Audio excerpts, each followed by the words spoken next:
Kejadian yang tidak dapat saya lupakan ialah walaupun dah rebah bangunan tu, tapi mangsa 2 orang dijumpai dengan selamat. Cepat, Pak!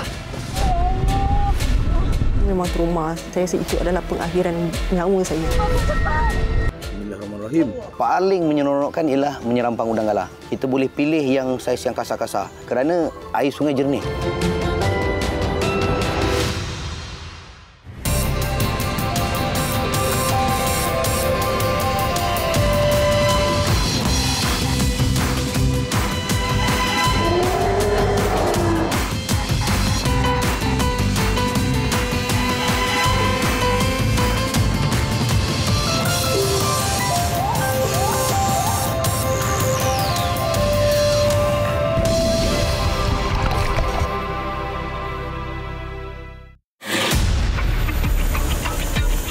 Apa yang saya ceritakan ketika saya sampai ke Highland Towers masa hari kejadian itu ialah situation punya reporting. Apa yang saya nampak, apa yang berlaku ketika itu, apa yang patut saya buat.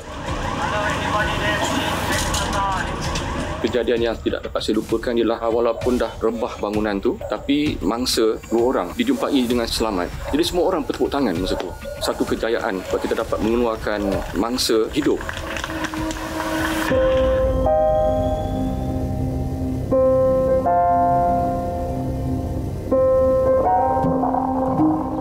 Seri Pentas, Bandar Utama. Di sini berpusatnya stesen televisyen Malaysia Berhad, STMB atau TV3 yang telah melebarkan sayapnya di dunia penyiaran selama 38 tahun. Bermula di Jalan Riung, TV3 berpindah ke Seri Pentas pada 1996 dan sejak dirasmikan sebagai stesen televisyen swasta yang pertama di negara ini, TV3 terus mendapat tempat di hati penonton. 5, 4, 3, 2, rangkaian berita terutamanya buletin utama antara program TV3 yang dinanti penonton saban hari. Ini kerana ia menjadi sumber informasi yang tepat, sahih dan jitu dengan purata jumlah penonton mencecah sehingga 2.5 juta setiap hari.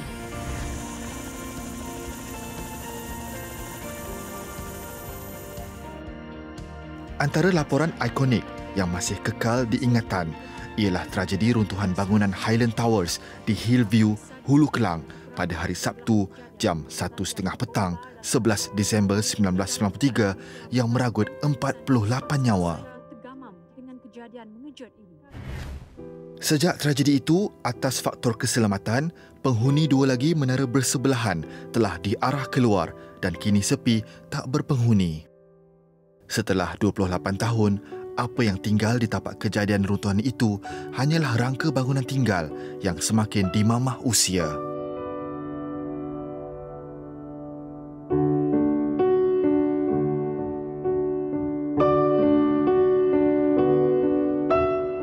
Saudara Nasaruddin Tajuddin, bekas pengarang eksekutif dan juga penyampai berita TV3, adalah wartawan yang ditugaskan untuk melakukan liputan pada hari kejadian. Selepas 28 tahun, Majalah 3 membawa Nasaruddin yang lebih dikenali sebagai Nash kembali ke tapak Highland Towers untuk mengimbau detik bersejarah itu. Beliau sama sekali tidak menyangka bahawa bangunan setinggi 12 tingkat itu boleh runtuh dan benar-benar terjadi di depan matanya. Pada hari kejadian tu saya sebenarnya bercuti off day. Saya off day. Jadi petang tu tiba-tiba saya dapat panggilan daripada saya punya editor mengatakan bahawa Nasaruddin, dia kata, you boleh call back tak sebab ada bangunan runtuh. Saya macam mula tak percaya. Dia kata, di mana bos? Bunyi dia macam Hillview, dia kata macam tu. Kebetulan kakak saya tinggal di Hillview apartment. So saya call kakak saya, ada ke bangunan runtuh di situ? Sebab situ ada banyak blok. Dia kata, oh tak ada lah, mana ada, semua okey. Lepas tu bos saya kata, call balik semula, confirm, dia kata, memang ada bangunan runtuh, datang di office sekarang. Sebab kita nak buat crossover. First story pukul 8. Nasaruddin yang menerima panggilan sekitar jam 5 petang kemudian bergegas ke pejabat. Pada ketika ini, penduduk Taman Perumahan Hillview berada dalam keadaan panik manakala pihak berkuasa dan pasukan penyelamat tiba untuk melakukan kerja-kerja mencari dan menyelamat. Di ruang udara, pesawat Nuri menunggu untuk memindahkan mangsa ke Hospital Kuala Lumpur. Tibanya sampai, hari dah gelap masa tu dah. dah gelap. Kru-kru semua dah standby semua dah. Untuk buat crossover pukul 8. Story yang pertama. Jadi masa saya sampai tu, ketika saya buat crossover tu, keadaan memang kecoh masa tu. Sebab baru berlaku. Dan ketika saya buat crossover tu, helikopter Nuri atas kepala saya masa tu. Tengah menurunkan peralatan kelengkapan menyelamat. Masa tu tengah heboh sangat kan, dengan bunyi heli, dengan bunyi bomba, orang datang semua, dengan VIP semua datang tengok kan. Jadi saya pun buat crossover. Tepat pukul 8 kita buat crossover. So kami laksanakan dengan baik lah ya. Kita tak ada lewat, tak ada apa. So alhamdulillah masa tu kita buat crossover. Keadaan pada ketika itu ternyata kelam kabut. Setiap yang berada di lokasi mempunyai tugasan dan sebab tersendiri. Namun di dalam kekalutan itu, kru TV3 tetap berhasil mendapatkan maklumat untuk melakukan lintas langsung dengan baik. Apa yang saya ceritakan ketika saya sampai ke di Highland Towers masa hari kejadian itu ialah situation. Maknanya apa yang berlaku ketika itu, apa yang saya nampak ketika itu, you know. Jadi saya menceritalah apa yang berlaku ketika itu. Sebab fakta-fakta sebelum tu dah ada lah, dah dikumpulkan. Jadi apa yang saya buat ialah situation punya reporting. Apa dia, apa yang berlaku sekarang, apa yang saya nampak, apa yang patut saya buat untuk interview sesiapa yang ada di lokasi lah, VIP ke orang yang ada authority lah, untuk bercakap tentang kejadian yang berlaku. Selaku wartawan berita, carian dan dapatan maklumat adalah perkara yang paling penting. Begitu juga setiap pengamal media yang berada di lokasi ternyata komited dalam melaksanakan tanggungjawab. Mereka sanggup menunggu sepanjang hari pada setiap hari bagi mendapatkan perkembangan terkini di lokasi. Kita media ni berkampung lah, termasuk juga TV3. Jadi ketika itu, masa berkampung tu tidak ada off day pun. Semua wartawan dibekukan off day. Selagi tak habis, tidak ada off day. Jadi kami bekerja secara shift, pagi, siang, malam. Dan ada antara kami yang tidur menumpang di rumah orang berdekatan ni supaya tidak mau miss anything news, apa-apa yang berlaku kan ketika itu. Mungkin jumpa mayat ataupun orang yang dapat selamatkan tengah malam ke, anytime. So kita kena standby semua. Breaking news tu at any time kita kena buat. Penantian kru TV3 ternyata tidak sia-sia. Di sebalik runtuhan bangunan 12 tingkat ini, usaha mencari dan menyelamat mangsa runtuhan oleh pihak bomba telah membuahkan hasil. Ia merupakan paparan detik yang tidak dapat dilupakan kerana ia dianggap seperti suatu keajaiban yang dapat disaksikan menerusi kaca TV. Satu kejadian yang tidak dapat saya lupakan ialah di mana seorang kanak-kanak dan juga seorang pembantu rumah ditemui selamat. Walaupun dah rebah bangunan tu, tapi dijumpai dengan selamat. Jadi semua orang bertepuk tangan masa tu. Bertepuk tangan sebab satu kejayaan. Sebab kita dapat mengeluarkan mangsa hidup. 2 orang, seorang kanak-kanak dan seorang pembantu rumah. Berpegang kepada slogan, berita terkini, hiburan sensasi serta falsafah kerja mengutamakan perancangan dan berani membuat keputusan yang pantas, TV3 pada ketika itu ternyata menjadi peneraju dalam melaporkan setiap berita. TV3 ni mempunyai prinsip itu yang pertama. Saya masih ingat lagi selain daripada Highland Towers, ada lagi lain-lain kejadian yang kita buat crossover pukul 8 juga, iaitu kejadian tanah runtuh Pos Dipang. Ketika itu saya sedang bertugas dan tiba-tiba editor saya kata dalam pukul 6 petang dia cakap saya, Nasharuddin, kau pergi dekat hospital, kau buat crossover pukul 8 malam ni juga. Jadi kami pun tak ada cakap banyak, kami ikut arahan sebab kita nak the first news crossover pukul 8. So kami pergi. So in the nick of time tu pukul 8 tu, elok-elok dari 5 minit dia kebetulan ada wartawan. Saya minta wartawan bantu saya dapatkan fakta sikit dan saya akan olah secara on the spot masa live tu. Dan saya minta seorang doktor datang untuk menerangkan kejadian yang latest, apa yang berlaku, berapa mayat yang ada, you know. Semacam itulah. Jadi masa tu TV3 memang kita nak always be the first. Always be the first. Kalau breaking news pun yang pertama breaking news.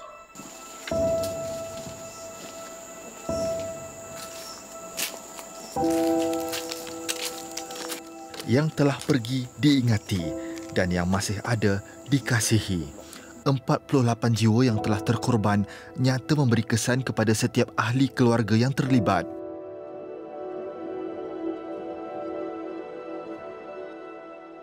Beberapa majlis peringatan juga pernah diadakan di sini bagi memperingati mangsa yang telah terkorban, dan TV3 berada bersama merakamkan detik-detik itu saban tahun. Hari ini masuk bulan ke-6 pangsa puri Highland Towers runtuh di Ulu Klang. Sehubungan itu, satu majlis diadakan sempena memperingati mereka yang terkorban dalam kejadian berkenaan di tapak bekas runtuhan itu. Inilah tapak runtuhan yang dianggap paling ngeri dalam sejarah perumahan negara. Peristiwa 6 bulan lalu belum luput dari ingatan penduduk Malaysia, terutama saudara mangsa yang terkorban. Hampir 50 ahli keluarga mangsa membanjiri kawasan runtuhan untuk mengadakan majlis memperingati mereka yang terkorban. Mereka meletakkan jambangan bunga di tempat khas di kawasan terbabit sambil berdoa. Sempena majlis ini juga, senarai 48 mangsa diletakkan di tempat khas sebagai tanda peringatan. Hari ini genap 11 tahun tragedi Highland Towers berlalu dan satu majlis ulang tahun terakhir memperingati peristiwa itu diadakan oleh penghuni yang terselamat. Suasana sedih dan marah menyelubungi majlis ini. Ia diadakan tepat jam 1.30 petang tadi, waktu berlakunya tragedi 11 tahun lalu. Flowers plucked from the basket of flowers I placed there. So I'm now going to Nirvana Memorial Park to the family tomb and place it there. Okay. Who you lost actually? I lost my mother, my wife, and my youngest son. Probably the last one. The last one. Why is it the last one? Because we have already given off our rights for the sake of compensation. So it doesn't belong to us anymore.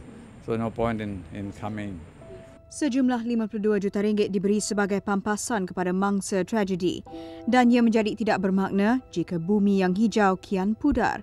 Selepas 23 tahun tragedi Highland Towers, dua beranak yang terselamat dalam kejadian 1993 itu dipertemukan kali pertama dengan Wira yang terbabit dalam operasi menyelamatkan mereka. Nur Hamidah Najib yang ketika itu 18 bulan dan ibunya ditemukan dengan bekas pengarah Jabatan Siasatan Jenayah Kuala Lumpur, Tan Sri Zaman Khan Rahim Khan, individu yang bertanggungjawab ketika itu dalam misi menyelamat dan mencari mangsa runtuhan Highland Tower. Diadakan di Sri Pentas, Hamidah dan ibunya sebelum itu diterbangkan terus dari Surabaya, Indonesia pagi tadi. Tiba di KLIA 2 pada jam 8.40 pagi, dia ditemani suaminya Zahroni Ahdaqani dan adik perempuan Hamidah. Suasana bertukar hiba sebaik Tan Sri Zaman Khan dipertemukan dengan dua beranak ini. Meskipun waktu ini Mida tak ingat apa-apa, masih kecil. Ya. Mida mau ucapin. Berapa umur masa itu? 1 tahun. 1 tahun ya? Iya. Mida mau ucapin beribu-ribu rasa terima kasih Mida pada Bapak Muhammad Zaman Khan karena sudah menyelamatkan Mida dalam tragedi ini. Mida tak bisa cakap apa-apa, cuma rasa syukur dan terima kasih yang sedalam-dalamnya. Yang merealisasikan harapan kedua-dua mereka untuk dipertemukan.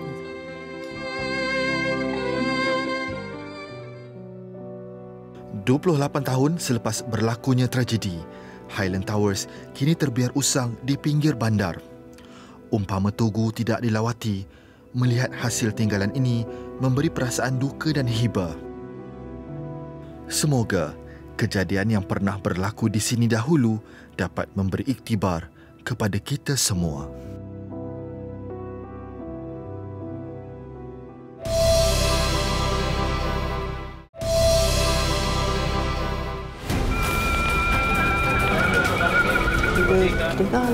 Lari. Gunungnya. Dia cakap, bila saya toleh, kan, atas tu je. Nampak letusan tu dah. Cepat tolong, Pak.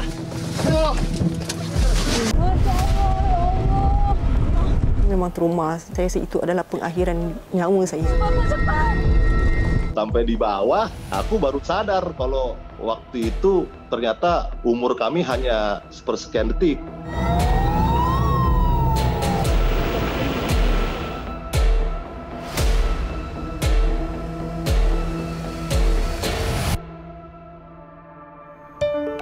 Menghampiri 4 dekad, rangkaian televisyen Media Prima Berhad tidak pernah mengecewakan dalam menerbitkan program yang berkualiti untuk paparan peminatnya. Program pelbagai genre dengan fokus tersendiri terbitan TV3 adalah juadah tontonan terbaik yang disajikan kepada penonton. Sama ada berita, faktual atau hiburan, setiap rancangan mempunyai penonton yang khusus dan berupaya menyampaikan maklumat dengan berkesan. Justru, ilmu dan informasi yang ingin disampaikan sangat dititik beratkan dan disampaikan dengan cara penyampaian yang ikonik serta berevolusi dari semasa ke semasa. Selain buletin utama, program berbentuk fakta dan hal ehwal semasa menjadi satu lagi nadi penting bagi TV3. Bagi menghasilkan program yang terbaik, setiap warga karyawan bijak merencana dan mengikuti perkembangan semasa di dalam dan di luar negara. Polisi hari ini perkongsian seminggu. Perkongsian sama anak saya.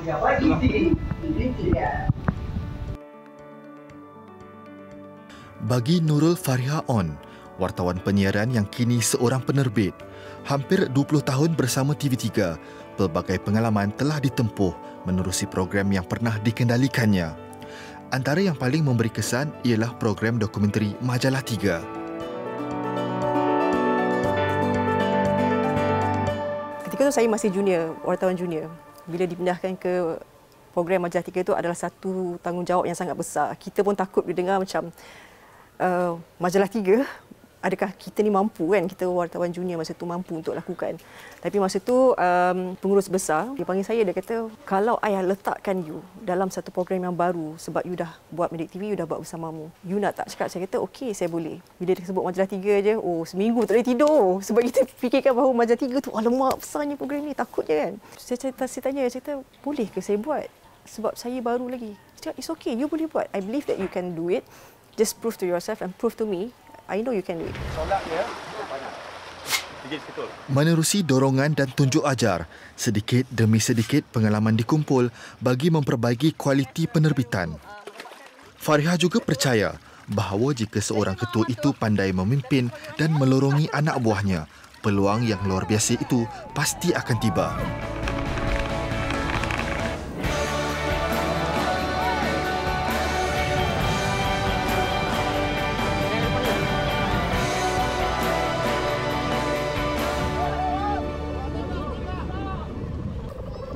Luar Puyuh Kelantan yang keistimewaan adalah apabila dia dapat diterbangkan dengan baik. Jadi bunyi dia tu dapat kita dengar. Dalam buat Majalah 3 ni, kita ada satu kelebihan bahawa kita ni sebagai wartawan, kita boleh pergi ke tempat-tempat yang mungkin orang lain tak boleh pergi. Kita ni yang melihat dengan mata kepala kita sendiri, yang mendekati mereka, dan bagaimana kita perlu faham dan kita perlu sampaikan kepada penonton supaya apa yang kita alami, kita lihat, kita dengar dan sebagainya dapat kita sampaikan dengan baik dan penonton pun rasa kejujuran laporan itulah sebenarnya bagaimana kita nak sampaikan. Kalau touching tu kita rasa kat lokasi tu sedih, bagaimana kita nak sampaikan kesedihan tu kepada penonton? Itu cabaran Majalah 3. Jadi antara tugasan yang paling saya tak boleh lupalah, Debu Duka Merapi. Oktober 2010, Fariha ditugaskan untuk melakukan liputan mengenai bencana letusan Gunung Merapi di Yogyakarta, Indonesia.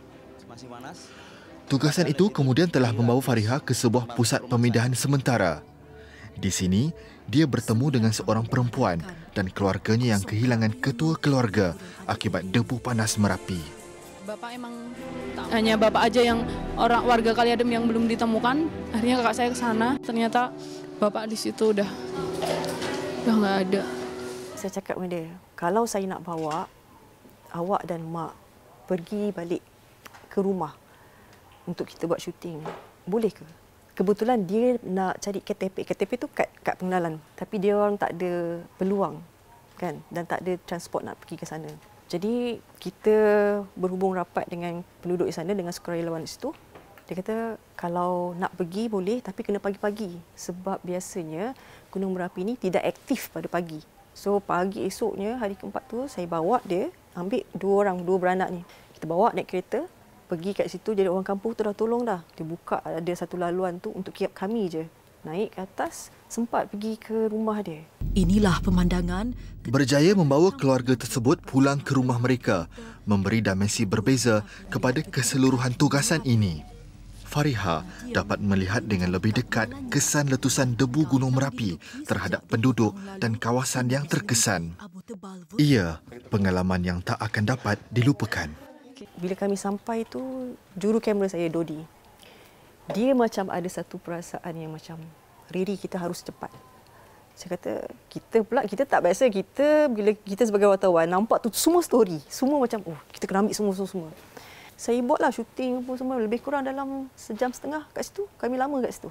Sebab kita nak follow karakter ni kan. Sampai kat luar dan sebagainya. Lepas tu saya cakap, kat mana kubur ayah? Sudah bawa saya kata, kubur ayah kat dalam sana. Kita kena naik atas lagi sikit.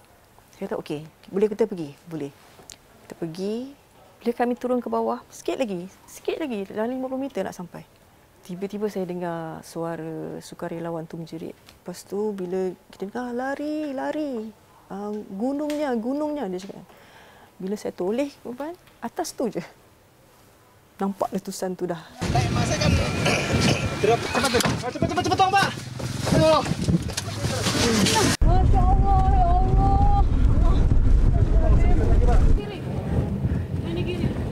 Debu tu sendiri, suhunya, kalau dia melintasi kita, jantung kita keras. Jadi suhunya memang boleh mengorbankan mangsa. Jadi kita masuk dalam kereta tu, saya kata dalam hati, aku akan mati kat sini. Dia dua benda, sama ada kami mati jatuh gaung ataupun mati disebabkan semburan debu panas tu. Kalau saya ingat sekarang, saya masih ingat, ia memang trauma. Saya tak tahu sebab itu adalah pengakhiran nyawa saya. Saya tutup mata, saya cakap, ini aku akan mati kat sini. Tapi satu lagi suara cakap, dah lalang nak mati kat sini, mungkin kena ada bukti sebab kamera tu kan, kita tak tahu. So saya buka mata, saya jerit kat Dodi. Dodi pusing belakang, dia tak nak. Sampai saya kena menjerit betul-betul. Dodi pusing belakang, angkat kamera. So dia baru macam tersedar. Dia pusing, dia angkat dah macam ni. Dia angkat, saya nampak lampu dia tu. Dia kata, saya terus buat stand up, saya cakap, saya dalam hati, ini mungkin stand up saya yang terakhir kot. Secara tiba-tiba saja Gunung Merapi terus meletus dan awan panas makin ke belakang kami begitu laju dan kami masih lagi dalam perjalanan untuk keluar daripada kawasan merah ini. Kelajuan awan panas mencapai 100 km per jam, benar-benar menakutkan. Kami terselamatkan waktu itu ada posisi jalan, ini bukit, posisi jalan, jadi kami belok ke kanan, asap itu lurus. Nah, jadi like in the movie lah. Sampai di bawah, aku baru sadar kalau waktu itu ternyata umur kami hanya sepersekian detik. Pas ketika aku sadar, baru aku semacam kayak muntah-muntah di situ ya. Si KIH juga sempat agak sedikit histeris. Tapi ya itulah, puas. Kami akhirnya dapat apa yang media lain tak dapat. Kami ke atas. Itulah keadaan waktu kita ingin syuting itu. Itu momen memang once in a lifetime lah saat itulah. Satu hari itu sekira macam satu benda yang takkan lupa sampai bila-bila. Saya ingat lagi laporan Mendiang Pak Didik. Dia cakap bagaikan 1000 ekor harimau mengejar kami. Itu adalah perasaannya. Ready? Buka mata. Buat. Setiap tugasan yang dilaksanakan sememangnya memberikan ilmu dan pengalaman baharu kepada wartawan fakta. Seperti yang telah dipupuk kepada wartawan penyiaran TV3, pemahaman terhadap cerita yang ingin disampaikan itu adalah penting untuk melaksanakan sesuatu tugasan dengan baik. Tugas sebagai wartawan penyiaran sebenarnya bila kita dapat satu tugasan tu, kita kena tahu first diri kita kena faham tugasan yang diberikan. Kalau kita tak faham, kita pun akan sampaikan story itu pun orang pun tak faham. Itu yang perlu tahu, bahawa pemahaman wartawan tu perlu faham tugasan dan baru dia boleh menyampaikannya dengan sangat baik. Menjadi wartawan ni bukan sekadar mengambil informasi-informasi yang kita nampak, tetapi apa yang kita nampak di belakang tu yang kita kena tahu sebenarnya. dan kita boleh sampaikan dengan keadaan yang cantik lah supaya penonton tengok tu dia tengok visual cantik dan informasi dia lengkap. Baru dia rasa kepuasan. Oh, macam ni rupanya. Jadi lampu hijau di hadapan saya ni perlulah selari dengan penanda merah ni. Okey. Break. Oh. So I fail. Break down.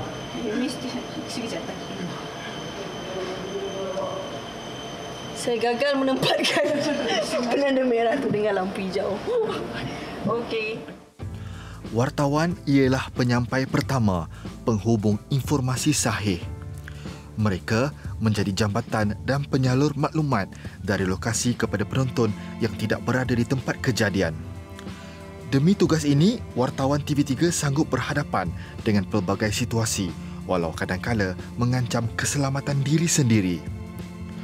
Tanpa mereka, kisah di luar sana tidak akan sampai ke kaca TV dan ke ruang tamu penonton di kota, desa atau pelosok pedalaman negara.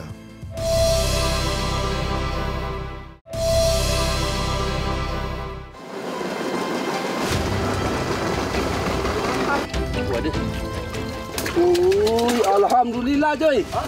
Jongkong ada jongkong seekor. Tu dia habis semua nampak. Awih pun dah dicapai. Nampak nah dia masih lapar lagi ni Joy. Nak bawa lagi kau ni. Capai. Alamak.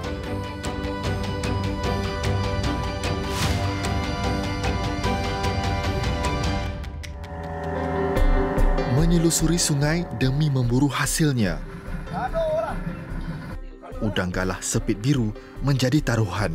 Alhamdulillah. Yang mengelarkan sado, yang mengelarkan jongkong, inilah dia. Inilah makhluknya. Yang buatkan orang tak tidur malam, inilah dia. Ui, secekak. Alamak. Betina. Ni tak ada sepit dia. Zulkifli Abdul Wahab atau mesra disapa Ajoy merupakan seorang pendidik di sebuah sekolah rendah di Tangkap, Johor. Namun kerana minatnya yang mendalam sejak kecil, dia sering turun ke sungai berdekatan untuk mencari hasilnya.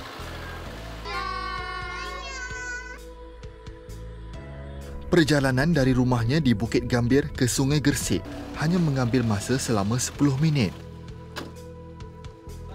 Bot miliknya ditempatkan di sebuah jeti milik Rashidi Muluk yang dikenali ramai sebagai Cikgu Shidi, rakan nelayan dan juga seorang pendidik yang turut berkongsi minat yang sama. Muhammad Nazaruddin Abdul Hamid yang selesa dipanggil Udin merupakan sepupu Ajoy. Mereka selesa dan sering bergandingan bersama setiap kali turun ke sungai sejak dari kecil lagi untuk memburu udang galah dan juga ikan. Nampak penuh dia. 6 biji pompong separuh.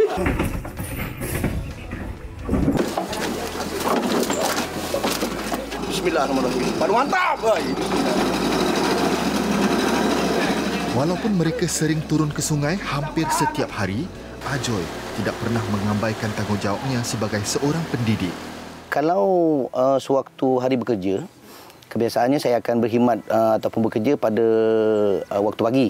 Jadinya setelah selesai urusan kerja, dah pulang daripada kerja, urusan anak-anak selesai, selepas asar saya akan mula datang ke jeti dan akan menjalankan rutin mencari hasil sungai seperti pasang tajuk, memburu ikan baung dan ikan tapar serta memburu udang galah pada waktu petang baru sampai ke malam.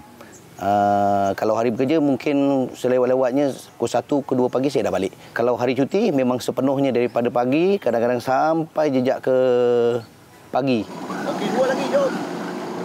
Agenda kali ini, Ajoy ingin memasang lukah baru bagi menggantikan beberapa buah lukahnya yang telah rosak. Umpan yang digunakannya di dalam lukah adalah sama seperti nelayan lain, iaitu ubi, kelapa dan kelapa sawit. Namun menurut Ajoy, gabungan ini masih boleh dipelbagaikan.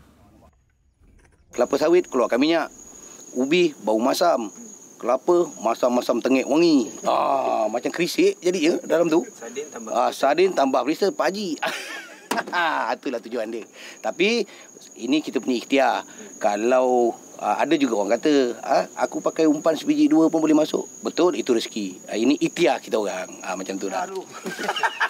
Bismillahirrahmanirrahim. Masuk sadu. Menurut Ajoy, dengan menambah ikan sardin sebagai penambah perisa kepada gabungan umpan di dalam lukah, jumlah udang yang akan tertarik untuk masuk ke dalam lukah berkemungkinan akan bertambah sebanyak 0,5 kilo. Ini kerana bau ikan sardin tersebut yang akan semakin merebak setelah terendam di dalam air sungai. Selesai memasang kesemua lukah baru, Ajoy kemudian menyusuri sungai untuk memeriksa hasil lukahnya yang lain. Difahamkan, dia memiliki sebanyak 45 buah lukah di sepanjang sungai Gersik ini dan akan diperiksa setiap minggu. Alhamdulillah. Alhamdulillah, Joy. Udang gantung pun boleh tahan. Udang gantung pun banyak. Udang galah di sini terdapat dalam pelbagai saiz. Saiz A besar, B sederhana dan C kecil, bergantung kepada lokasi lukah diletakkan. Saiz tangkapan juga berbeza. Ni jantan, apa beza dia? Bawah ni, betina dia panjang. Jantan dia pendek. Sepit lebih panjang. Woi, secekak. Alamak. Ikan gading.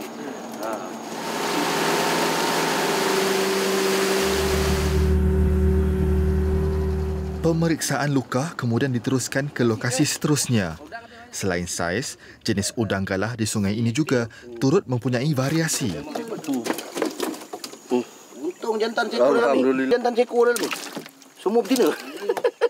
Namun yang sering menjadi buruan ramai ialah udang galah jenis gading yang kadang-kala dipanggil galah ranting, jongkong dan sado.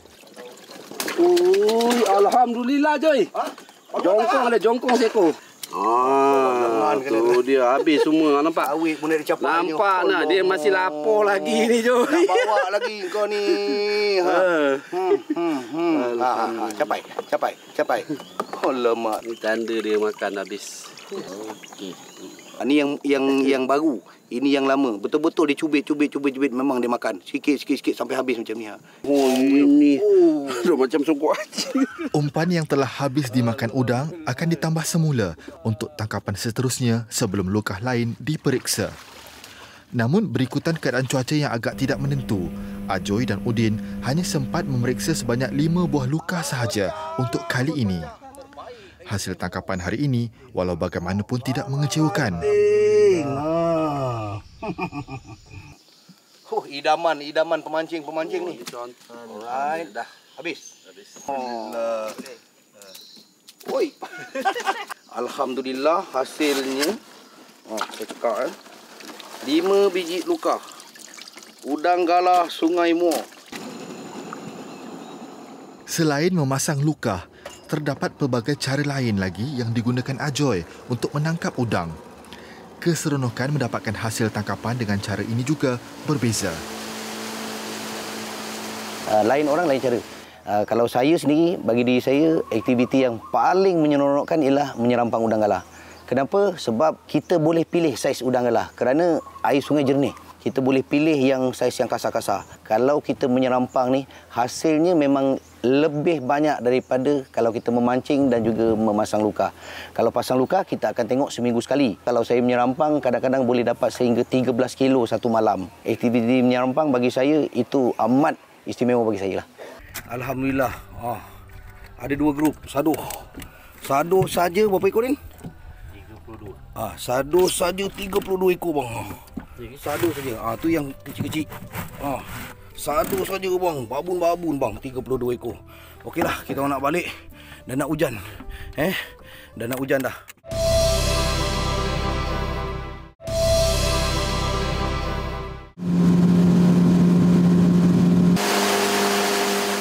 Ajoy dan Udin, pasangan nelayan sungai yang tidak asing lagi di sepanjang sungai Gersik, Muar. Setiap hari, mereka akan turun ke sungai untuk memburu hasil sungai seperti udang galah dan juga ikan. Kekuatan udang dia. Nampak? Uji. Baru 3 biji bang kalau nak rezeki. Selain memasang lukah untuk menangkap udang, mereka turut memasang tajur menggunakan tali ampai untuk menangkap ikan. Ia bertujuan menangkap ikan tapah, ikan tempatan yang digelai ramai. Sistem tajuk tapah, kita akan gunakan kili. Kenapa kita gunakan kili? Sebab ikan keli ni dia sentiasa bergerak. Kalau kita tak letak kili, nanti tali ni akan berpintal. Bila berpintal, mungkin akan menyebabkan ikan keli itu mati, tali semakin pendek dan pergerakan dia juga terbatas, tak dapat memanggil ikan. Gedik-gedik lah itu tapah. Tapah tu. Kocak. Tapah monster makan Kocak. Pergerakan ikan keli yang licik membuatkan ia menjadi umpan pilihan untuk memburu tapah. Selain keli, udang galah dengan saiz sederhana juga boleh dijadikan umpan untuk tapah. Alamak. Persen nak dapat ikan besar tu, kita dapat menewaskan dia dengan menggunakan tali itu lebih tinggi. Sebab kita akan ikat tali tu, macam tadi tu, kita ikat kepada ujung dahan. Ujung dahan tu lembut. Bila dia tekan, dahan tu ikut. Tali lagi panjang, lagi ikut. Lama-lama dia lemah. Sampai pagi berjam-jam ditekan-tekan, lalas diserah diri. Alhamdulillah, ya Allahu Akbar. Boleh lepas. Dia dah terlepas sikit tu. Dah terlepas kena mata. Nak rezeki. Alhamdulillah, la ilaha illallah. Lebih besar daripada semalam. La ilaha illallah.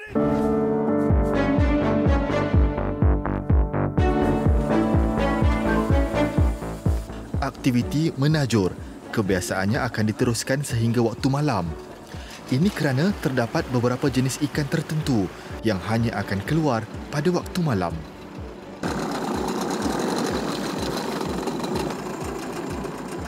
Selain memasang tajur untuk ikan tapah menggunakan ikan keli sebagai umpannya, turut dipasang ialah tajur bagi ikan baung.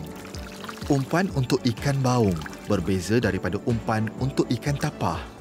Ini kerana ia tidak menggunakan ikan sebagai umpan, tetapi menggunakan perut ayam. Umpan ini dipanggil umpan tapa.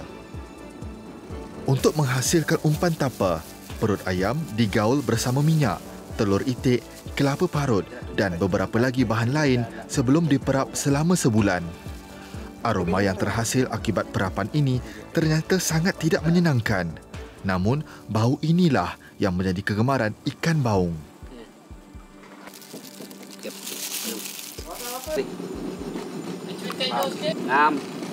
Alright.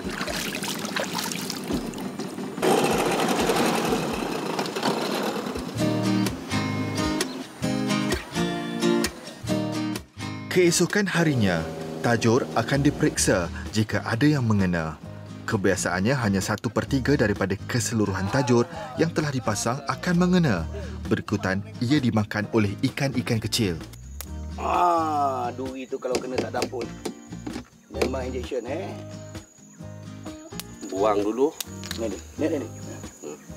Ujung dia ni sangat tajam. Kita boleh kopik dia punya kulit ni.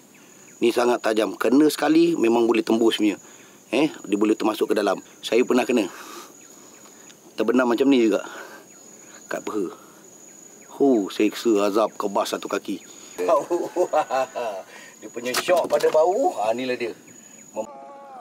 Hasil pemeriksaan tajur di kawasan berhampiran ternyata tidak menghampakan. Alhamdulillah.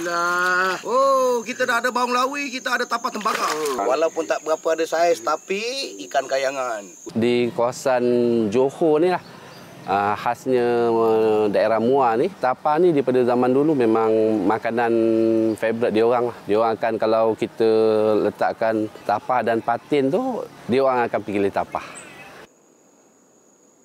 Menurut Ajoy, Sungai Gresik tidak menjadi kawasan pengumpulan tetapi hanya menjadi laluan kepada ikan baung. Jadi hasil tangkapan baung adalah tidak menentu dan membuatkan ia turut mendapat permintaan ramai.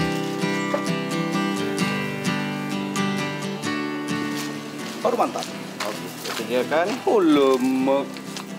Kesukaran mendapatkan hasil sungai tidak ramai yang tahu dan tidak semua hasil yang diperolehi dijual kepada pelanggan. Kadang-kala Ajoy dan rakan nelayan yang lain akan berkumpul untuk menikmati hasil tangkapan bersama-sama.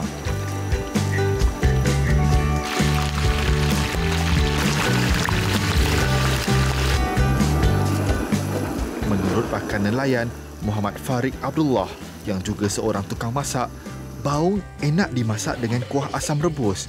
Udang sesuai dimasak secara 3 rasa dan tiada menu yang lebih sesuai untuk ikan tapah selain masak steam limau.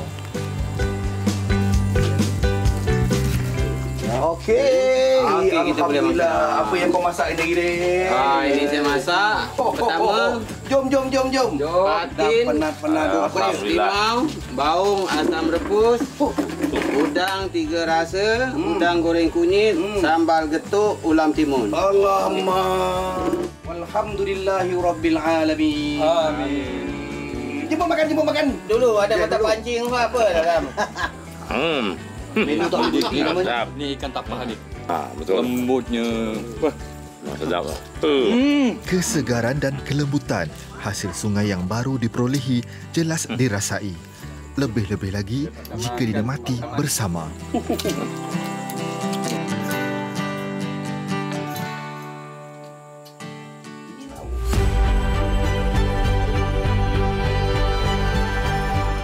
Seperti laut yang mempunyai pasang surutnya, begitu juga dengan hasil sungai. Ada yang turun ke sungai sekadar menjalani hobi dan ada pula yang mencari rezeki sepenuh masa. Hasil yang diperolehi para nelayan adalah bergantung di atas usaha mereka sendiri. Kepuasan yang dirasai hanya mereka sahaja yang mengerti. Saya mengucapkan selamat ulang tahun TV3 ke-38 tahun. Sememangnya TV3 ni dekat dengan hati saya sebab saya bekerja selama 29 tahun di TV3. Boleh saya katakan ini adalah rumah kedua saya. Bermula habis belajar hinggalah hari ini, 18 tahun bersama TV3. Saya harap orang ramai pun ataupun penonton terus memberi sokongan kepada TV3. Teruskan semangat kalian untuk memberi sokongan padu kepada rancangan dan juga program-program lain yang kami siarkan di TV3.